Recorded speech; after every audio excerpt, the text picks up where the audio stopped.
can I help? Okay, so I'm not entirely for sure. Right now, I seem to find myself in a situation similar to what I believe you were in as far as trying to do too much. The issue is more of a matter of consistency and also identifying a proper time frame for which I need to apply myself.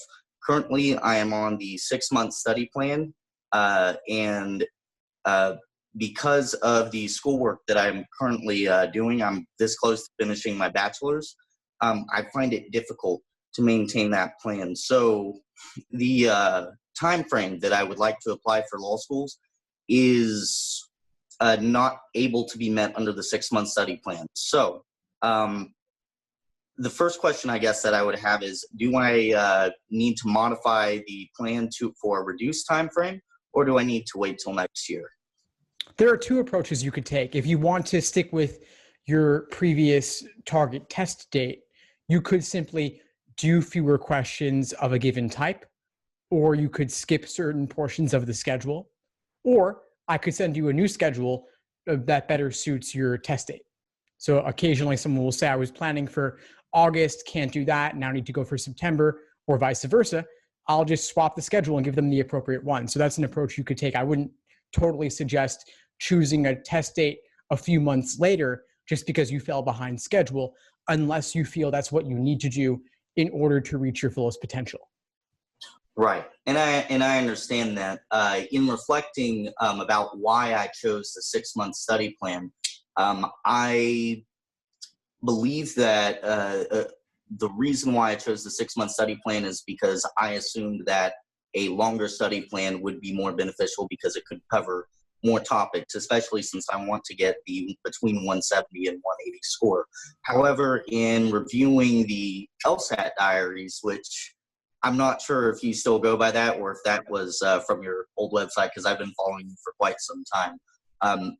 A lot of the stories that I see, they go with the 3-month study plan and they're fine. So there is some doubt on my part about whether or not my methodology, so to speak, in selecting the 6-month study plan was even necessary in the first place, or if I would just be fine with, say, a 3-month study plan. So I'm not entirely for sure if I chose correctly in the first place. Yeah. There are people who do it all in 3 months. There are people who were studying for a while previously. Then they discovered my resources, but they couldn't study for another 6 months. So they just got the 3-month plan.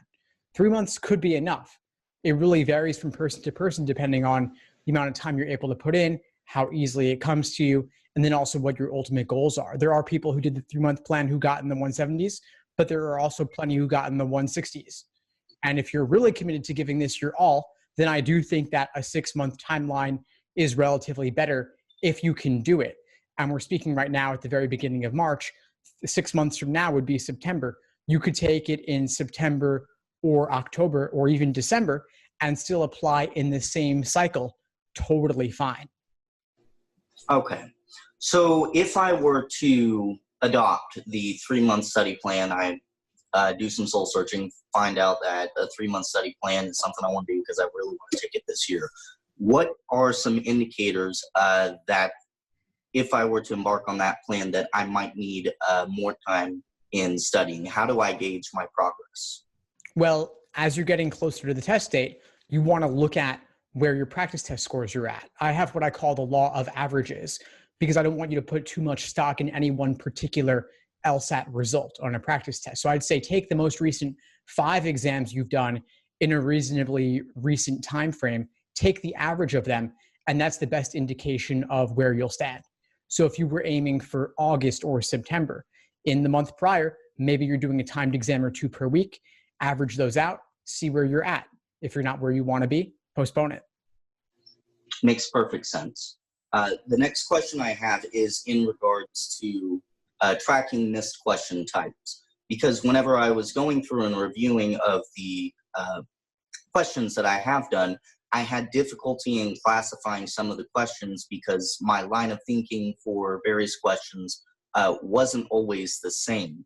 So the question that I have is, how do I see past the minutia of what was going through my mind as I answered the question to be able to more appropriately categorize it and focus my efforts for improvement?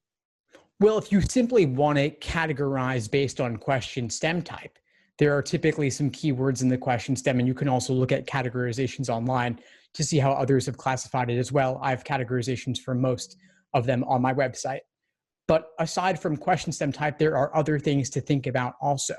Once you have a good foundation in the exam, a lot of times you're just getting things wrong because they're difficult. And it's not about the question type anymore, like strengthen, weaken, flaw, and so on. Rather, it could be about the method of reasoning in the stimulus. It could be about the gap or the flaw in the stimulus, or it could just be about the tempting wrong answers if they were especially well written and they lured you into a trap. And so at a certain point, once you're already in the 160s, and if your results are somewhat evenly distributed across the 3 section types, then it may not even be about question type anymore. And what you may want to do is simply review everything that gives you trouble. Right. So in identifying the problems, or rather the questions that I had missed, is it preferable in that case to not necessarily go by stimulus type, but the type of flawed reasoning or the reasoning why I chose the incorrect answer in the first place? Yeah, so assuming you meant question stem type there, yeah, I would say at a certain point, don't go by question type anymore. But in terms of categorizing by flaw or by method of reasoning, that's not so easily done because there are a infinite, seemingly infinite at least, number of types of methods of reasoning and flaws out there.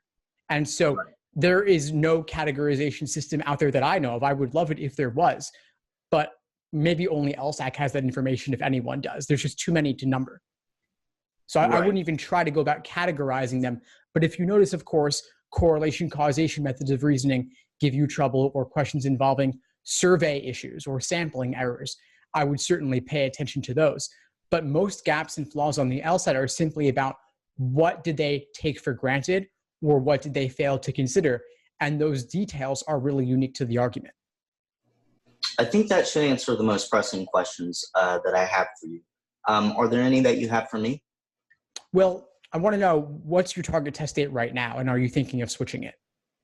Well, to be honest, I have more focus on the quality of study as opposed to a test date. The reason why, and really the only reason why a target test date had even popped into my mind as a secondary matter is because one of my friends highlighted to me that there is an opportune window. And in the cursory view that I gave that in my research, it does seem to matter.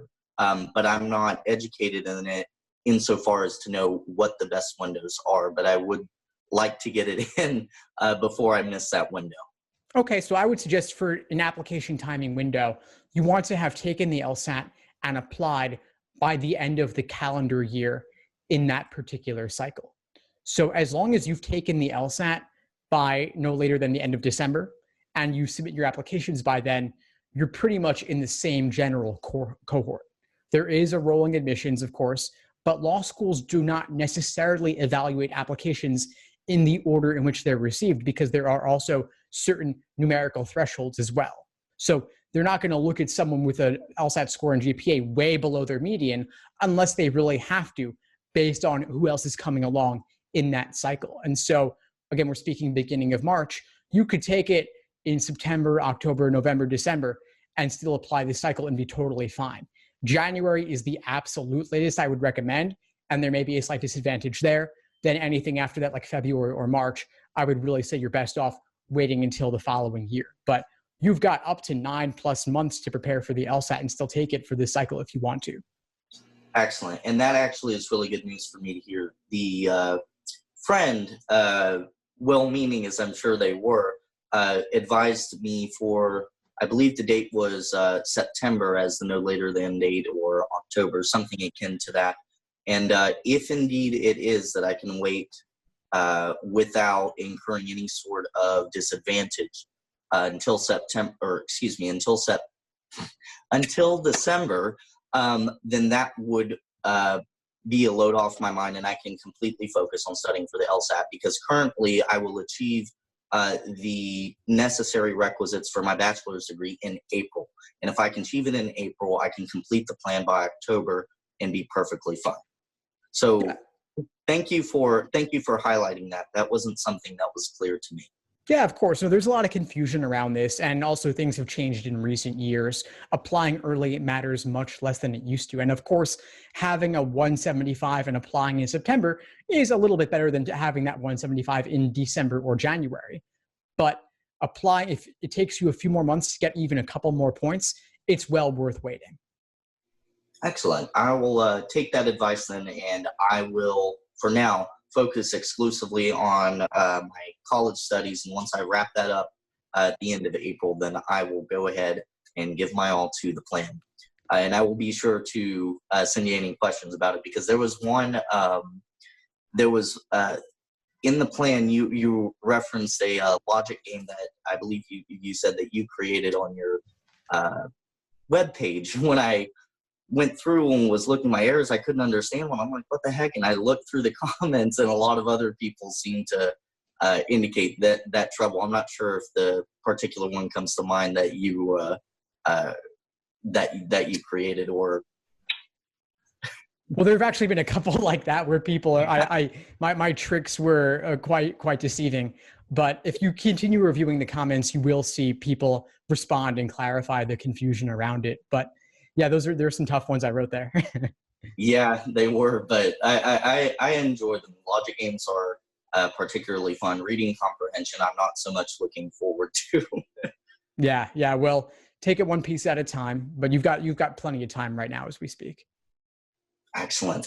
Well, I really appreciate your help so much in this, and for somebody who's been following your resource for a number of years, back when you had the old website. I certainly appreciate it, because for me personally, as some context, I was in a position where I just simply couldn't study. I was at that time in the military, still abroad, and it was a long-term goal of mine. And reading through your materials, which I didn't know you had a YouTube channel at the time, certainly helped me prepare, not just when I was in a position to study, but also to prepare my mindset for when I do study, to be able to think about the things that I needed to do to prepare. So I definitely appreciate your help in that. My pleasure, James. Glad I was able to help. Before we sign off, what would you say is the biggest insight you got from our call today? The biggest insight that the most practical one was that the window is a lot larger than I thought for law school applications, and a little bit as well as to how they go through those applications. In terms of strategy, it gave me the best insight to be able to more focus my studies in the plan and the method of reasoning that I established for taking the plan.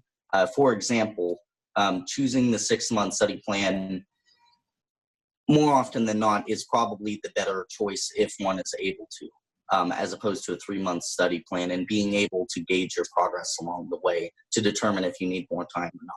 That was particularly helpful in a strategic sense. Great. Well, I'm really glad I was able to help. Please keep in touch and let me know if you need anything at all as you move forward. Absolutely. Thank you so much, Steve. Thanks for tuning into the show. Please subscribe if you haven't done so already to be notified of new episodes as I release them. And feel free to reach out if you need anything at all as you move forward with your prep. I'm happy to help however I can. In the meantime, I wish you all the best and take care.